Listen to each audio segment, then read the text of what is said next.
Welcome to my channel. Today I'm doing an updated video on my little girl Lexa. She is a golden retriever and she is now 5 months old. Here she is. This is how big she is now and we are absolutely in love with her. Alright baby. And behind me is my other little pup who is taking a little rest back there. So just real quick, I wanted to apologize. It's been a while since I posted a video. Been in the ER, I've been sick, sorry, kind of have an injury right now going on. So it's just been a while. So since we've had Lexa, she has changed dramatically. Back when we first got her in April, she was like this tiny little fuzzball and she'd fit perfectly in your lap. You could carry around everywhere with one hand, and now I cannot carry her for the life of me with one hand, especially not now. Just like an update on her, she's settling in really well. She's doing absolutely amazing with people specifically. She does this thing where when she sees people, when we're out and about, like in public places, she'll sit and she'll wait for the person to approach her. And if they don't want to pet her and they just keep walking by, she doesn't really care. She's just like, oh, whatever, she keeps walking. But if they stop and they see her and they're like, oh my god, a puppy, and they start petting her and stuff, she is so sweet. She'll just sit there, wait for them to approach her. They'll be petting her and stuff, and she'll still just be sitting there. As far as socializing is going with other animals, she's seen them out and about when we've gone on walks and when we've gone to parks and hikes and stuff like that. We haven't brought her to any dog parks yet just because she's still a little bit too small. She's finally fully vaccinated. She has all of her shots, all of her rabies, all of her tick treatments, all that stuff, but it's just she's too small to be around other dogs. Just the other day, a German Shepherd, a guy was walking his German Shepherd and had no control over his dog. And I have nothing against German Shepherds or any type of dogs, but it's just the owner had no control over his dog. His dog got out of the harness and ran towards Lexa, growling, and just, it really freaked her out, so I removed her from that situation immediately. As soon as I seen it happening, I removed her immediately. I just held her above my head, removed her from the situation right away, and everything was fine. That's been the only bad thing or negative thing that has happened since she's been around other dogs. It wasn't as big of a deal as I'm making it out to be, I guess, but to me it is, because you never know how those situations can turn out. As far as her training, the first thing that I taught her was sit, and then I taught her lay down, shake, high five, stay, stuff like that. And the only trick that she ever struggled with was lay down. For some reason, for the longest time, maybe a couple months, she knew what I was telling her to do, and she wanted to do it, but she just couldn't physically make her body do it. And I think it's just because she was so floppy and kind of all over the place when she was younger that maybe it was just kind of hard for her to figure out how to lay down. But now that she's grown, I'll say lay down right away, and just like that, she'll be laying down. And sometimes when she wants treats, she'll come up to me and she'll start doing tricks. If I'm just watching TV or something, she'll come up to me and she'll sit and stare at me. I'll pet her a little bit and I'm like, okay, whatever, pet her and love up on her. And then she'll put her hand up, her paw up, and then for you to shake it, and then you'll shake it, and then she'll lay down, and then you'll pet, and then you'll be like, oh, okay, she wants, she wants some treats. She's catching on. She's a smart girl. She's realizing, oh, if I just start doing tricks, maybe I can just get treats.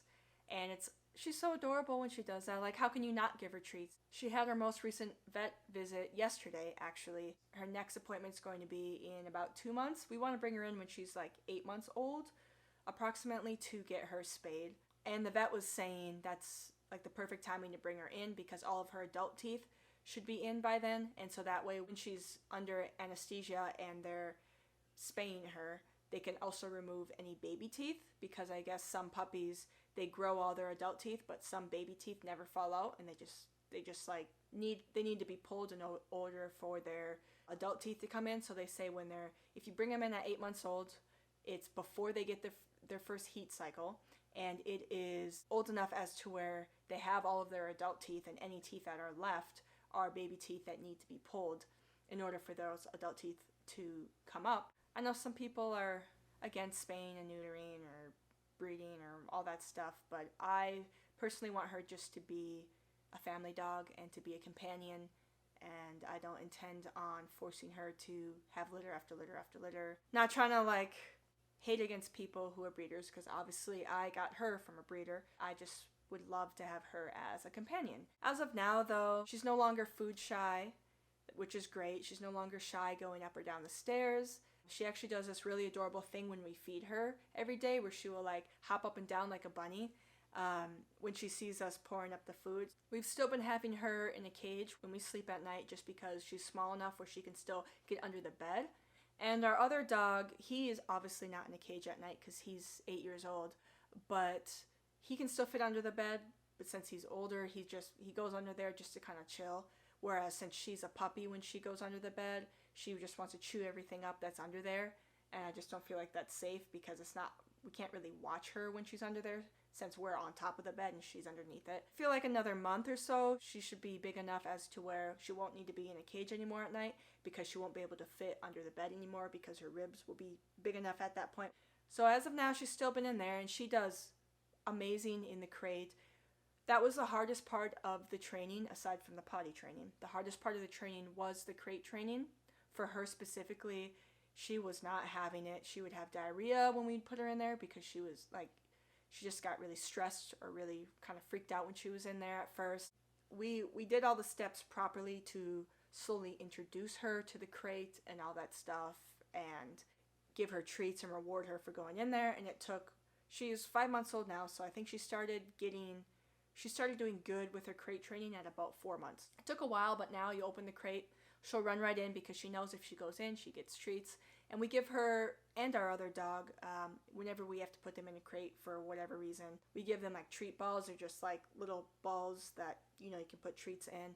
And we do have Kongs as well, but I prefer the treat balls better because the treats seem to last longer in those than the standard Kongs just because the hole on the Kongs are a little bit bigger. The ones that I specifically buy are glow-in-the-dark ones because they always roll under the bed or under the couch. I like the glow-in-the-dark ones because at least if you're like, you go down on your hands or knees and you look under the couch and you can spot them right away if you need one or if you can't find one. When we go to bed at night, she'll go straight into her cage. We'll give her a treat ball. If you have a dog that has problems sleeping at night, whether they're in a crate or not in a crate, I would really recommend getting a treat ball or a Kong or something like that will keep them quiet so that you can still go to sleep, but it will also keep them occupied and it will wear them out. They will sleep better. And before we were giving her the treat balls at night, she would wake up every couple hours throughout the night. We really found out that the treat balls really help make her sleep all throughout the night because she gets out all that extra energy that she has. She plays with it for maybe like an hour every night, like when we bring her to bed. I haven't been training her too much on the leash. I've been doing more training off leash because when we vacation or travel or do stuff like that, I would love to have her off leash because our other dog cannot be off leash. He will run away. You will never find him again. So I've been doing a lot of training with her young off leash so that if a situation happens where she's not on the leash, she won't be lost for all of eternity. Even though our dogs are microchipped, it's just our other dog is impossible to catch when he runs away. I still make sure like she doesn't pull me or do anything crazy because obviously soon she's going to be much, much bigger than she is now. And I don't want my face in the ground. For some reason, she's absolutely amazing with kids and cats. Those are like the best two things for her. Any cat, she will just slowly approach the cat and she will just lay down and watch the cat. She won't even like go sniff it. She won't go jump on it, nothing. She would just lay there and just watch the cat. And she's amazing with kids, specifically like little girls. 3-4-year-old little girls are her favorite thing.